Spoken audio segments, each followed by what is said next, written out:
Hi. Talking about the cryptocurrency, this is the third video which I have been recording on cryptocurrency, and it's really taking the mind space of so many individuals. So I thought I'll cover that. This is an excerpt which has been taken, which was given by Deputy Governor of Reserve Bank of India. So how to deal with cryptocurrencies? Crypto technology and Web 3 is dominating the mind space, not just among the technology community, but the financial industry as well. There is open speculation about whether finance, as we know, banking, and as we know, can it survive this cryptocurrency? This is the talk. So I'm giving the excerpt from the keynote address given by Mr. T. Ravi Shankar, Deputy Governor, Reserve Bank of India, on 14th February 2022 at the Indian Banks Association. Introduction, so what he said about it. As many of you would already know, cryptocurrencies and other crypto products like non-fungible tokens are being hailed as innovations that would usher in decentralized finance field.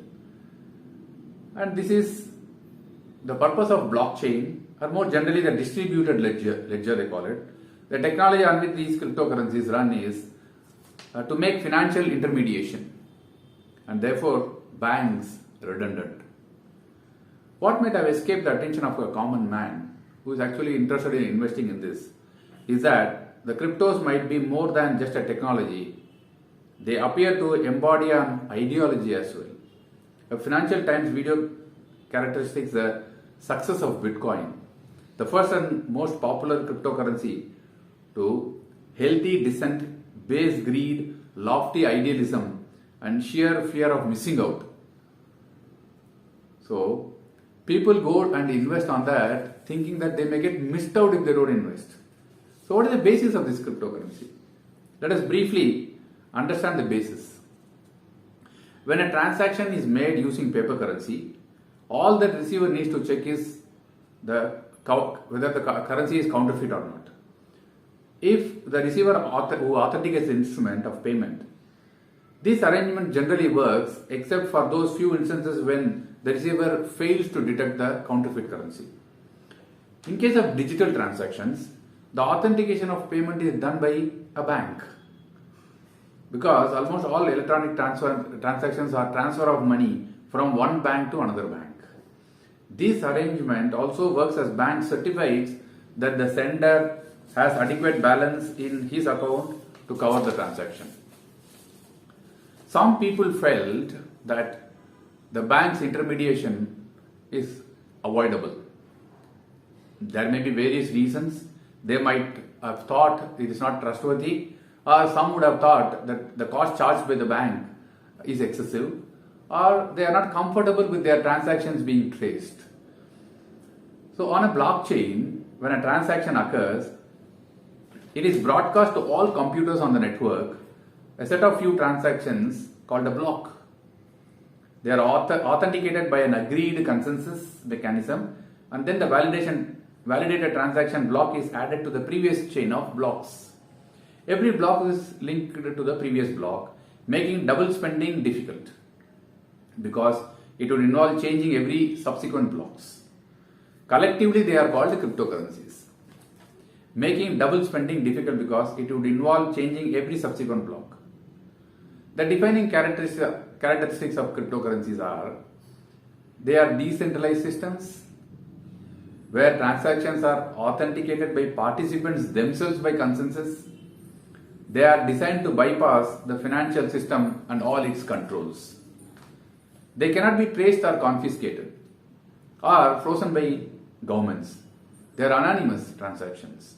Transactions are verified, but not the purpose or counterparties of the transactions. They are borderless. They work over the internet without any physical existence. While Bitcoin started more than a decade back in 2008, until 5 years ago, total market capitalization of all cryptocurrencies was close to 20 billion. This is as of February 2017. This went up to 289 billion by February 2020 and thereafter exploded to reach a peak of 2.9, close to 3 trillion US dollar in November 2021. Currently it stands at 1.98 trillion. It came down.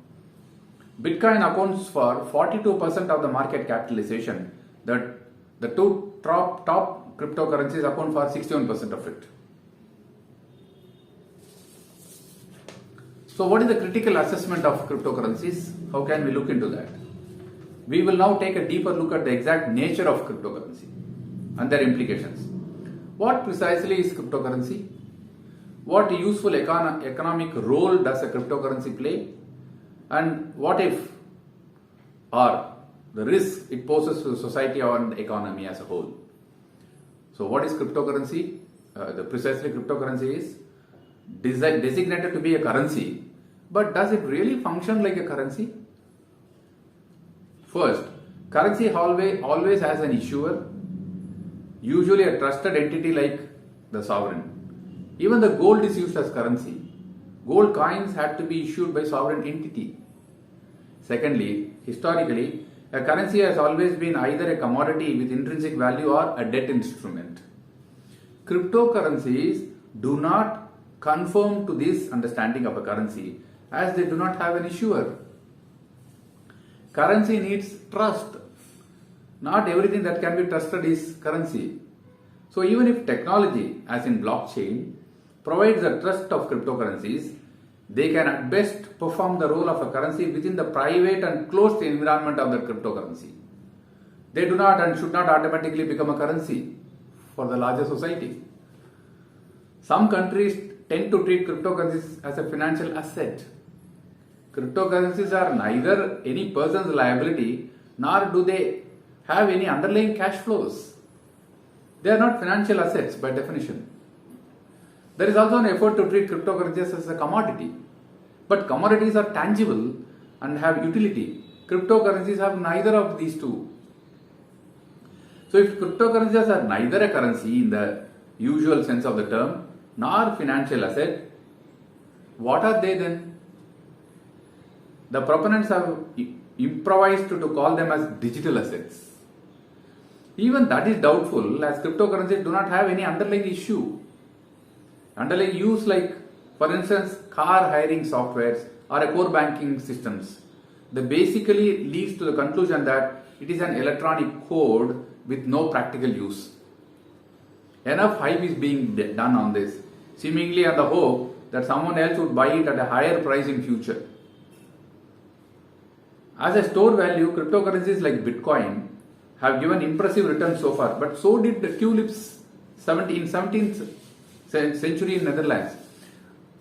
Cryptocurrencies are very much like a speculative or a gambling contract working like a Ponzi scheme. In fact, it has been argued that the original scheme devised by Charles Ponzi in 1920 is better than cryptocurrency from a social perspective. Even Ponzi schemes invest in income earning assets. A Bitcoin is like you paid money to buy a bond which pays no interest and which will never pay back the principal. What useful social or economic role does a cryptocurrency play then?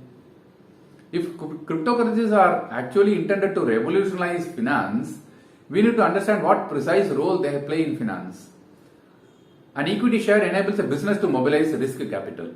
A bond enables company, government to borrow money.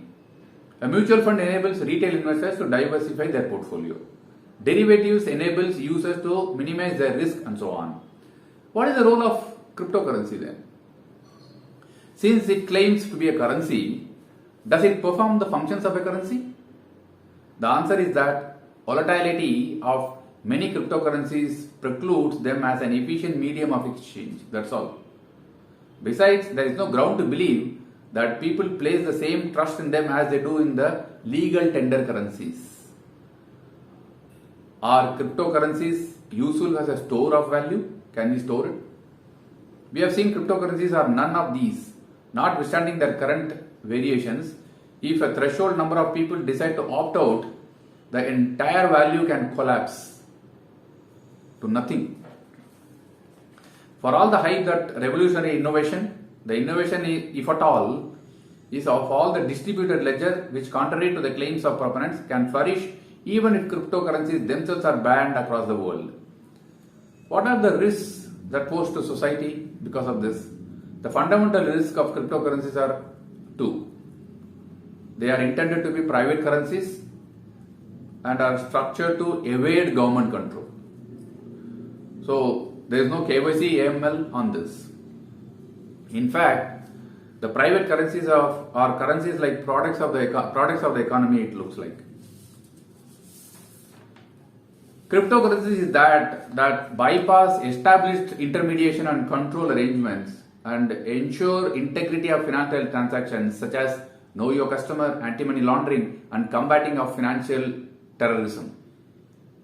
Should cryptocurrencies be permitted or regulated in India? The basic arguments being made for regulation of cryptocurrencies are as follows. Number one, this is a promising technology. There is a blockchain technology where Indians might have a global edge. That is the first point being given.